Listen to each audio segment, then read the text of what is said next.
I know it's been a minute since I've done some Wandering In, but of course I was coming back to the series.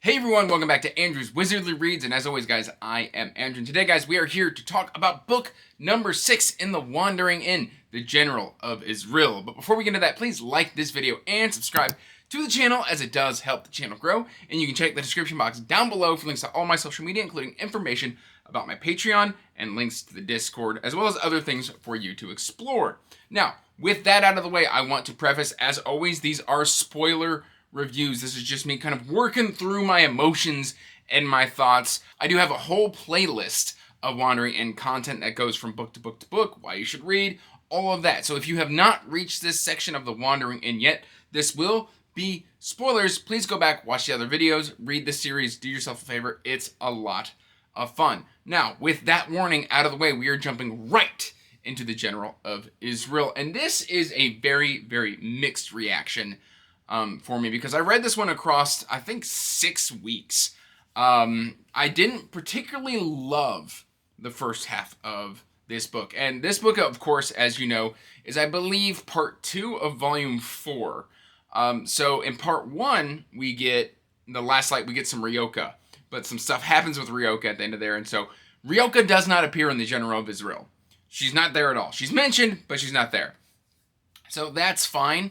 That's not a make or break for it. But one thing that I do want to say before I forget is I'm starting to like the goblins. If you've been following along my journey with the Wandering In, Rags and her storyline quite hasn't been working for me since she kind of dissociated from the Wandering In previous entries, and now I'm kind of starting to get into that rhythm of like, yeah, let's go.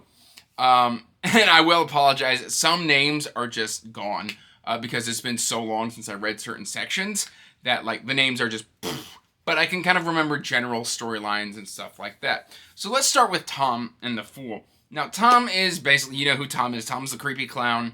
And this first section of the book follows Tom and this royal fool. They've come back to court. And we kind of get to spend a little bit more time with Tom, where like people are kind of skittish around him after he had his little freak out and killed a bunch of people. He went full on like evil murder clown. And so he's kind of scared of that side of him now. The adventurers don't really like him. I liked all of this, and I liked him kind of struggling against this inner presence or demon. He doesn't know if it's like him or something that's actually inside him. He's like trying to talk to the mirrors, and he's trying to catch the mirrors moving and stuff like that. And we get introduced to a fool. There's a whole like rebellious battle. The fool's trying to bring down the king because of what the king's been doing, which is atrocious. My main critique with this section is it A, felt pretty long, and B, like it's a different vibe than the rest of Wandering In so far. So like I enjoyed it, but Tom's really creepy when he goes full like murder hobo. And that's a term from D&D. If that's not me being derogatory, it's literally what a campaign of D&Ders would do if they just went in and just started slaughtering everybody. He's just this psychopathic clown, and it's cool, but man, was it creepy. Like it was, at times it was just like, ooh, that's a hard one to swallow. But I thought we got a lot of great analyzation of Tom, and I wouldn't be adverse to getting more, and I think we will get more of him. And then we get Laken and I believe it's Lady Bethal. Lady Bethal? No, Lady Rhea. There's so many ladies in this series. Lady Rhea. So basically, we've got Laken now, and he's emperor and all that sort of stuff, and he's starting to bring in more villages, and he's building a slowly growing empire. Like it's not like cities and states. It's village upon village upon village upon village, and they're coming to him for protection because the goblins are out and about, and they need protection. And so they turn to Laken because, you know, Magnolia's off doing her own thing. And so it started working for me more because Laken's leaning more into the emperor side of things, and he's starting to like get notes and gifts and stuff from like nobles around the stuff, because it's kind of gotten out to the general public of what and who he is and like what his class is. And people are starting to go like, oh, there's an emperor. We should like do the general noble stuff. And Lady Rhea, her house becomes under attack from a bunch of goblins and nobody can step in. Like, they're preparing for death. Lady Rhea's given a dagger to, like, take her own life should, like, the goblins come in. And, like, you know, last second, like, Laken and his people just ride in. It was really good. I really enjoyed it. Like, he still feels the deaths of all the people because of his skills and stuff, and that's hard for him to deal with. But I'm also starting to, like, lean more into Laken's stuff. But again, I'm still wasn't loving it, because going from creepy clown to Laken was just, I don't know, it was a bit jarring. And there's a bunch of stuff like that within the series where it will just transition hard from, like, horror to suspense to cozy. Like, that's something that The Wandering End's, like, really, really, really good at. So I really, really enjoyed that. Then Bethal is the one who attacks Rags, if I believe. She's got the Rose Knights and stuff like that, and Rags gets wrecked. They have to go in full-on retreat by the Rose Knights. Like, Bethal's just like, oh, you know, it's whatever. I'm here to kill you. Like, it's just, you're in the way. And I don't particularly like Bethal, but I think Bethal's entertaining because she's, like, married to one of her Rose Knights, and, like, the knights are, like, all pink and stuff. Like, she's a very frilly princess, like, girly girl lady, and noble lady. Let's preface that. And so, like, she's not a particularly likable character, but she is an entertaining one. I really enjoy Bethal's just sort of ridiculous attitude. And so watching kind of Rags have to deal with that, and then only to find out that Greybeard is, like, a goblin lord sundered from goblin kind. So, like, he's still got the power of a goblin lord, and, like, he used to serve under the Goblin King. Like, that was all really good. I think I would have enjoyed it more had Greybeard embraced Rags rather than kind of stomp her down, even though I think it's going to lead to, like, growth with Rags, because Greybeard's like, oh, you're not a goblin lord, and you don't have the ability to be one yet. You're too young. And so then he ends up going to the Necromancer Goblin lore later in the story, and he's just leaves there too. So I don't know what's going on with Greybeard. I like Greybeard, but he's kind of doing some stuff where I was like, I wish he would, like, tutor somebody or raise somebody up. And I know that's not the Goblin way, but that's kind of what the wizard wants. And so it was just kind of interesting. Here's where I really struggled. Moving through the stories, the Painted Antinium. And I forget the actual, like, there's yellow splatters and purple something. But there are these, like, sergeant lieutenants who are warrior Antinium, and they kind of get in their head. We get into the kind of the trenches and what they're fighting on the front lines and tactics. They get jealous of each other, and, like, it leads to, like, scuffles and stuff like that. They rebel against Pawn. And just because Pawn's this worker and he's a warrior and he doesn't actually have... I didn't like this section really whatsoever, other than the fact that we got to kind of follow some of the Painted Antinium. That was kind of nice. But here is where I took my break. Well, no, I took my break immediately following that because I really didn't particularly jive with this section. And then we get the the Red Fang 5 is, I believe, what they're called. At least in the wikis, they're called the Red Fang 5.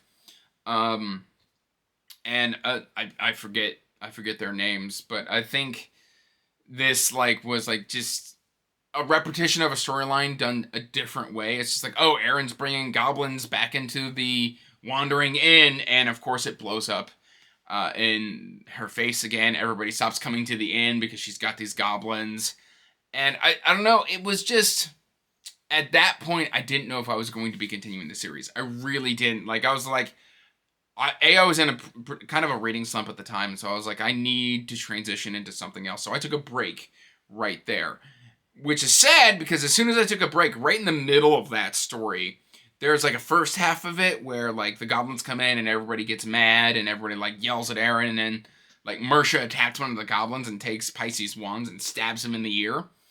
And immediately following that, we get a lot of reconciliation that's spectacular. It's really good. And literally from that moment on, where Erin goes up and talks to Mersha, and she's like, hey, you don't have to like goblins. Like, no one's making you like goblins. I thought that was really good. And then I came back to the series later, and I fell in love with it. We get the whole Yvonne and the Baez siblings. That was really, really good. The Silver Swords, I believe is what their group is called. I really enjoyed all of that. It was a lot of fun. And from then on, I was just back into the story. And then we kind of get into the retelling of the second Antinium Wars. And at least on my audiobook, which obviously I love the audiobooks by Andrea Parstow, it went part 4, 5, and 6. I don't recall parts 1, 2, and 3, but like I can kind of remember how the Antinium Wars went. But it jumps around a lot where it's kind of like, oh, this person, they're like a bunch of people are reading the book at the same time and they're all reacting to what's going on. Like obviously the lore master is just like very biased towards the drakes. And this worked for me a good bit. It stretched my belief a little bit that everybody was reading the book at the same time, or at least maybe I pictured that everybody was reading the book at the same time. And what was actually going on was that like at different times people had read the book and they just reacted to certain sections as it moved through. That would make more sense, but like my brain was like, oh, everybody's reading at the same time. It's kind of nifty. That's kind of cool. It was like we've got Pisces and we've got Celis and her grandmother and everything. Like they're all reading this book, and even Kilpkitch. And they're like, he was like, yeah, what? I was there. I did these things. I don't get along with the drakes. I'm Kilpkitch the Slayer. I really, really enjoyed that. Still not my favorite thing, but I was back into the story by that time. Like I was just racing through the rest of General of Izril. And then we kind of come to the 1-2 knockout punch that just brought me right back into the Wandering Inn. And I'm like just rearing and ready and excited for the rest of the series. And of course, that is Zell versus the Goblin Lord. And man, that was so incredibly good because we get the interactions between Zell and Magnolia, and I love the interaction when like she holds up the breastplate and he's just like, you stole that. And I was just like, oh dang, like Zell's calling her out and she's like, oh well, you can have it. Like, sorry, my bad, did we steal it? And everyone's like, yeah, probably. Like, I mean, we stole a bunch of this stuff and now we're just disseminating it and using it to fight this goblin horde. And I loved the battle and everything like that. And then we get Zell's kind of death where the Goblin Lord is used as kind of like a conduit to call in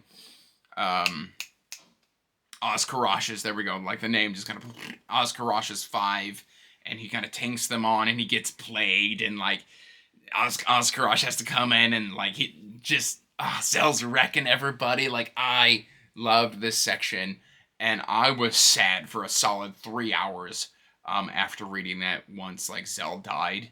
And, like, the whole time, like, the Goblin Lord is trying to, like, comfort Zell. And we get a different take on Reese. Reese, I believe, is his name now, where Zell names him as he's dying. He's like, I could kill you.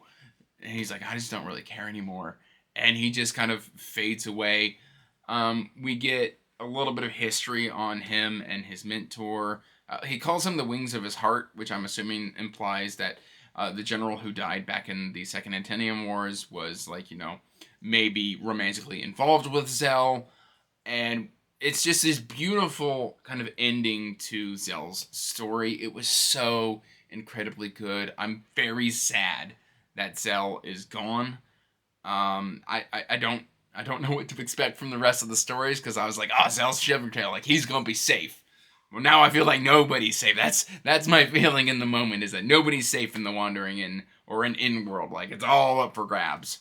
So we are going to see what happens with the rest of the series. Overall, I would give this one probably about a 4 out of 5, just because I was so mixed on the first half.